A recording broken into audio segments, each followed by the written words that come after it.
جب تو مجنوں نہیں ہے تجھے کیا خبر لیلا کون ہے۔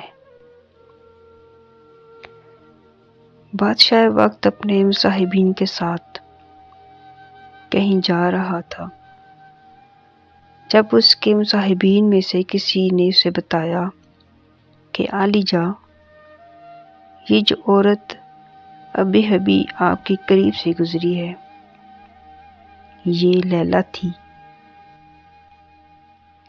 بادشاہ نے پوچھا لیلا کون؟ اسے بتایا گیا کہ حضور، لیلا وہ عورت ہے جس کی خاطر ایک شخص اپنے ہوش و حواس سے بیگانہ ہوا پھرتا ہے، جسے لوگ مجنوں پکارتے ہیں۔ بادشاہ کو تجسس ہوا اور اس نے حکم دیا کہ لیلا کو حاضر کیا جائے۔ آخر ہم بھی دیکھیں کہ لیلا وہ کون سی حسینہ ہے جس کی خاطر ایک شخص دنیا سے بیگانہ ہو گیا ہے۔ چنانچہ لیلا کو حاضر کیا گیا۔ بادشاہ نے دیکھا کہ لیلا ایک سیاہ فام عام سی عورت ہے، جس پر شاید کوئی دوسری نگاہ ڈالنے کی بھی خواہش نہ رکھے۔ وہ لیلا سے مخاطب ہوا، اے لیلا، مجھے تو تجھ میں کوئی خاص بات دکھائی نہیں دیتی، پھر مجنوں تیری خاطر دیوانہ کیوں ہو گیا؟ لیلا مسکرائی اور بولی،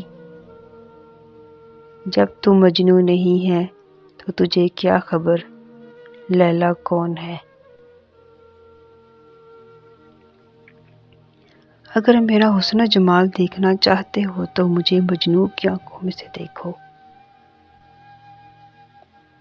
پھر تجھے میں دنیا کی سب سے حسین عورت دکھائی دوں گی۔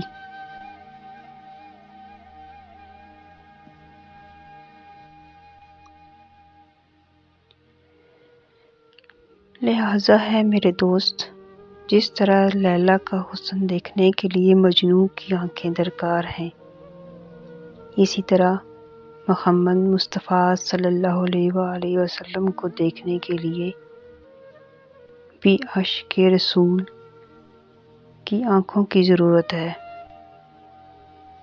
اگر ابو جہل کی آنکھوں سے دیکھو گے تو اسے اپنے جیسا ہی دکھائی دے گا، لیکن اگر عاشق رسول کی آنکھوں سے دیکھو گے تو شفیع الامم جیسا کوئی دوسرا خوبیوں والا نظر ہی نہیں آئے گا۔